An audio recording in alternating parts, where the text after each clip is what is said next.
है ना। प्राण क्या होता है? वायु ही प्राण है, वायु ही प्राण है। तो वर्गों के प्रथम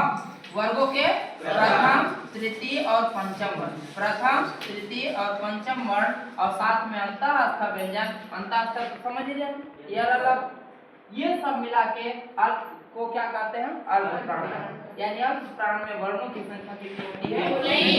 देखिए वर्गों के प्रथम 5 वर्ण इसमें हुए, कचा तथा प। तृतीय वर्ण ग ज द द ब।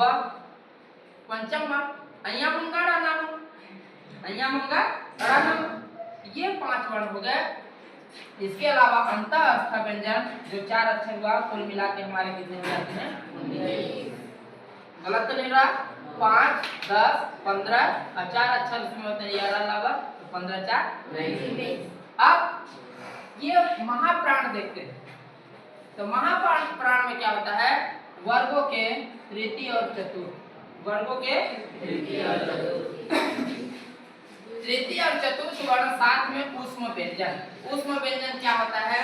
ऊष्म व्यंजन जिसको हम उच्चारण करते हैं, ऐसे हाथ करके करेंगे तो यहाँ गरम गरम हवा निकलेगी, तो गरम को ही तो ऊष्म कहते हैं। श श स ह निकलता है, इसीलिए इसका नाम क्या है? ऊष्म व्यंजन। आप पहचान लीजिए ना ऊष्म व्यंजन क्या है। इनकी संख्या कितनी है बेटा? 14। इसके बाद आता है स्वरित, उदात्त और अनुदात्त। इसमें सभी प्रकार के स्वर आते हैं। कोई पूछा था कि स्वरों की संख्या कितनी होती है?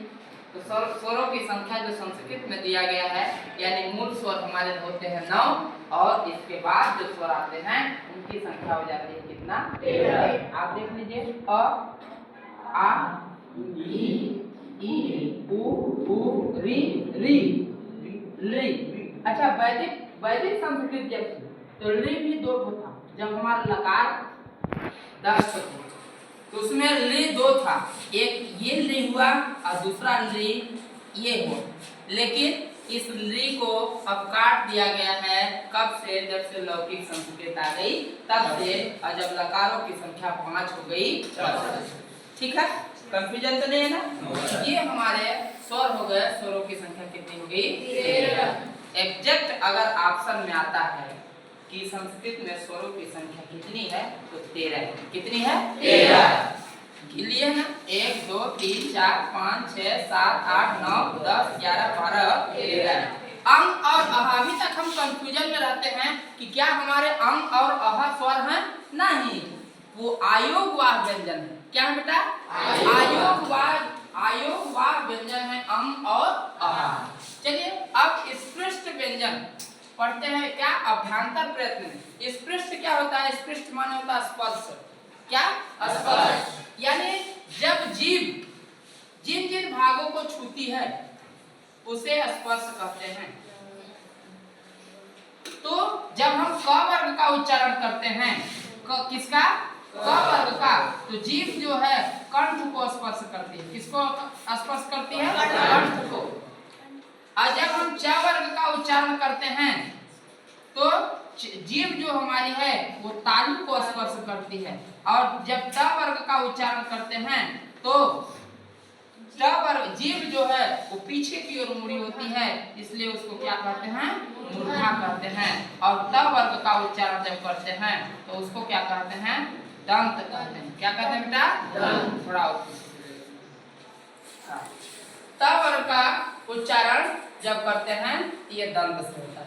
ठीक। और इसके बाद प वर्ग का उच्चारण जो होता है प, देखेंगे जीभ हमारी होठ से टकराती है कि ये होठ हो जाता है। ठीक है बेटा। अब ईसत, ईसत माने होता है क्या? थोड़ा सा। स्पृष्ट माने छूना, ईसत स्पृष्ट थोड़ा सा छूना। जब हमारी जीभ थोड़ा सा किसी भाग को छूती है तो उसे ईसत स्पृष्ट कहते हैं। उसके अंतर्गत आने वाले क्या हैं? य र ल व, यानी इसकी संख्या होती है कितना? 4। कितने हो जाते हैं? 4। विपरीत क्या होता है? जब मुख विवर हमारा खुला होता है। मुख विवर क्या होता है? खुला। इसमें सभी प्रकार के स्वर होते हैं, आप बोल के देख सकते हैं। अ, देखो होठ में होठ नहीं चिपकेंगे। अ, आ, ई, उ, ए, री, ली, ए, ओ, जब जैसे हम अंग कहेंगे तो जीभ हमारी ऊपर की ओर थोड़ा सा छुएगी, नासिका से संघर्ष होगा, ठीक है। इसलिए अंग जो है उसको अनुस्वार माना जाता है। क्या माना जाता है? अनुस्वार। तो देखिए ये जो है हमारे ईसत इस पृष्ठ में कितनी संख्या हुई? 4। विपरीत का मतलब क्या होता है? जब मुख विवर हमारा खुला होता है तो मुख विवर जो हमारा खुला होता है वो स्वर का उच्चारण होता है, सभी स्वर का उच्चारण होता है। 13 मात्रा है, 13 स्वर हैं। ईसत विपरीत, ईसत माने थोड़ा सा, ईसत माने थोड़ा सा, विपरीत माने खुला हुआ। सबका अक्षर, सबका अर्थ स्पष्ट है ना? तो मुख विवर जब थोड़ा सा खुला होता है तो वहां पर ऊष्म व्यंजन आता है। क्या आता है बेटा?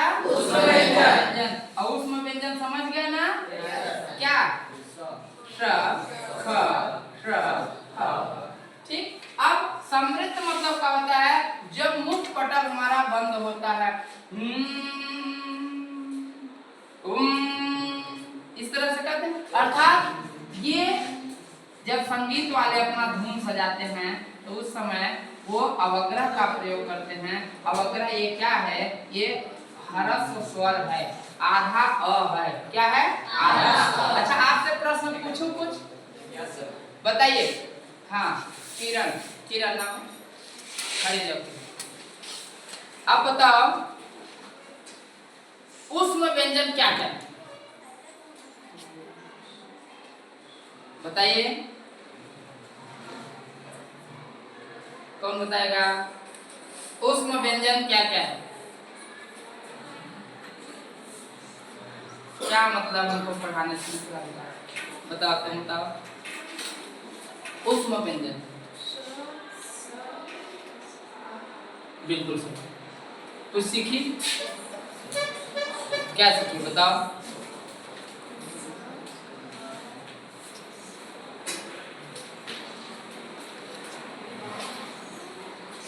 ठीक, आप बताओ। हाँ। अंतःस्था व्यंजन क्या है? जोर से बोलो, आपकी वीडियो बनाई जाएगी। अंतःस्था व्यंजन जो अंदर से उच्चारण। हाँ, जैसे कौन कौन अंतःस्था व्यंजन कौन कौन? य, ड, ल, व। बहुत बढ़िया, ताली बजाओ।